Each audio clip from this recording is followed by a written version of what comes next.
Vamos ver por que o sistema econômico brasileiro está falido, né? Vamos ver o Paulo Guedes atacando o Bolsonaro aí. Por que o Paulo Guedes está mostrando o que o Bolsonaro fez de errado, que o governo dele fez de tão errado que destruiu a economia.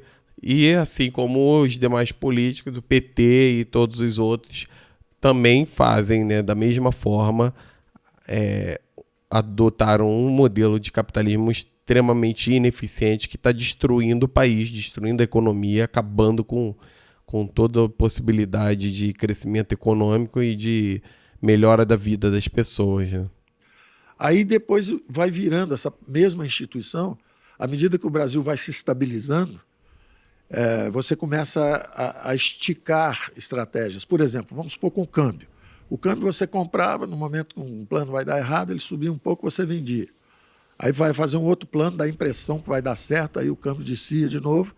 Aí você comprava outra vez, sabia que o plano ia dar errado, ele subia, você vendia. Então era um mercado de especuladores, de traders. Aí, de repente, o país começa a se estabilizar, com juros imensos, que foi o plano real, um plano muito bem concebido do ponto de vista monetário, um plano monetarista até os ossos, super bem concebido como plano monetário, mas sem dimensão fiscal, sem dimensão cambial. E mais resultado, com juros bem altos. Então, em vez de comprar e vender dólar, é muito mais interessante se você sair do mercado de trading e ir para um mercado de posições. Então, se você tomasse uma dívida em dólar, pagando dólar mais 2%, dólar mais 3% ao ano, e emprestando no Brasil a 70% ao ano, a 60% ao ano, 50%, 40%, nós ficamos uma década com juros de 2 dígitos. Então, é uma estratégia de posicionamento, descasamento de moedas, vai ficando uma coisa um pouco diferente. Aí, quando Esse juros de dois dígitos que ele se refere é terrível, né, para a economia do país, porque ele só favorece a elite financeira que está lá no topo ligada aos políticos. E que são os que detêm os bancos e tudo. São eles que se beneficiam disso. Porque a economia não ganha nada com isso. As pessoas, os pequenos empresários, os médios que realmente produzem alguma coisa, e até os grandes que também produzem alguma coisa, não se beneficiam disso. Eles não conseguem dinheiro para alocar na produção porque eles têm que pagar um valor absurdo para a elite financeira.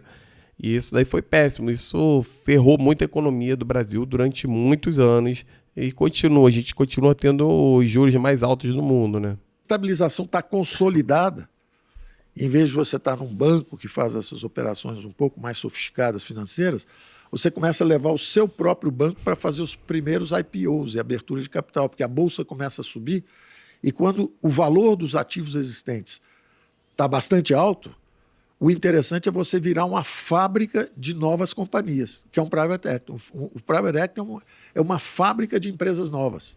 Por exemplo, quando eu tinha a sua idade, o Brasil tinha 5.000 empresas listadas em bolsa. Hoje ele tem 400, 500 no máximo.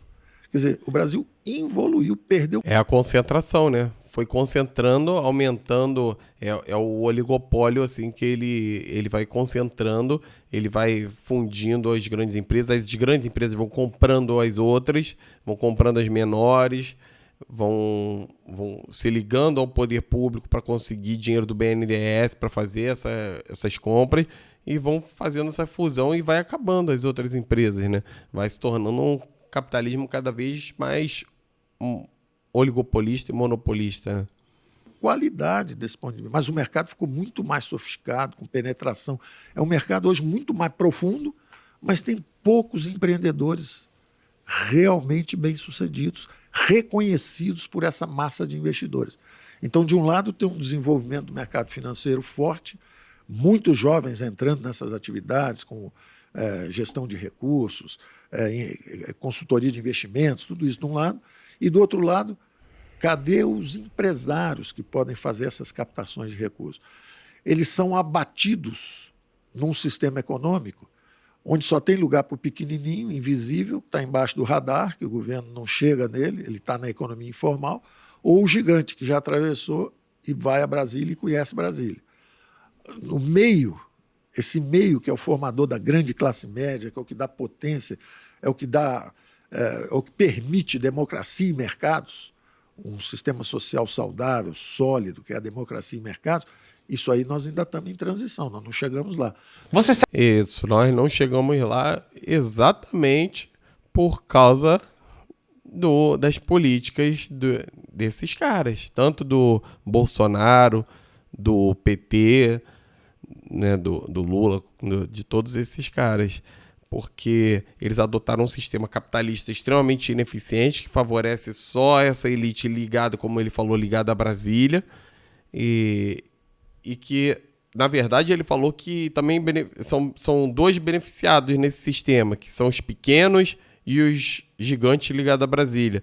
Mas, na verdade, os pequenos também não são. Os pequenos estão sofrendo, tanto que ele falou que os pequenos são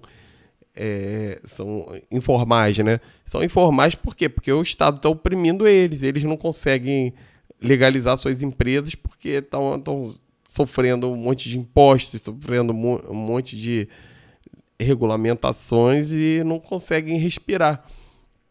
E aí não conseguem crescer. Não conseguem, eles estão sujeitos sofrerem sanções legais, serem até presos.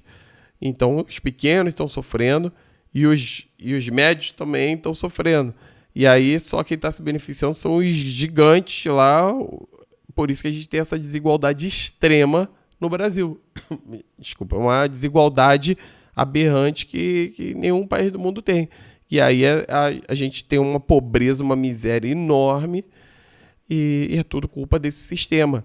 Tá na hora de mudar esse sistema.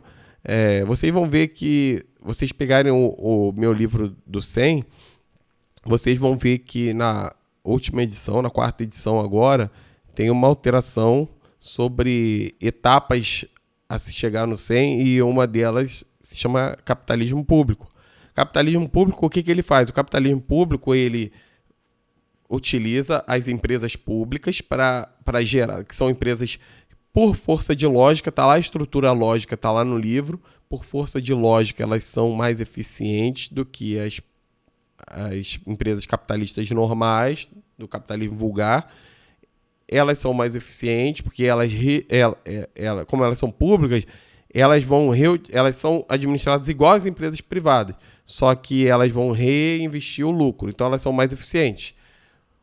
Essas empresas vão ser investidas primeiramente nas grandes empresas, que aí vão dar lugar vão tirar essa elite perniciosa que nós temos, ligada ao Estado, ligada aos políticos, e a gente vai ter grandes empresas que vão ser públicas e que não vão estar ligadas aos políticos, elas não vão ter ingerência política, elas vão ser autônomas.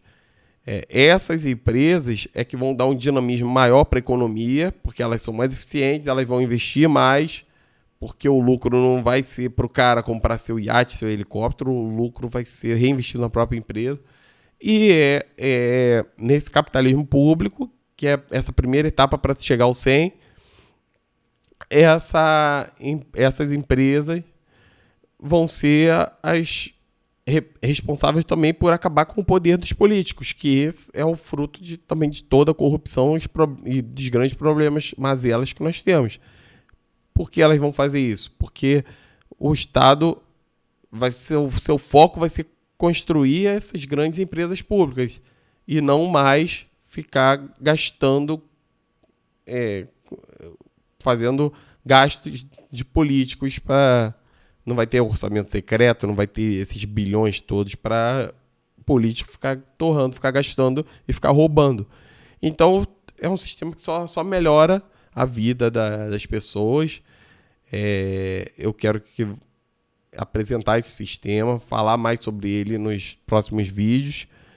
E aí eu conto com vocês para lerem o livro. Vou ver se eu coloco aí o livro na descrição. E além de colocar o livro na descrição, eu vou estar sempre falando aí sobre esse sistema aí. E aí vocês, claro, né, com o 100 a gente vai ter todas as outras melhoras que a gente viu nos outros vídeos aí.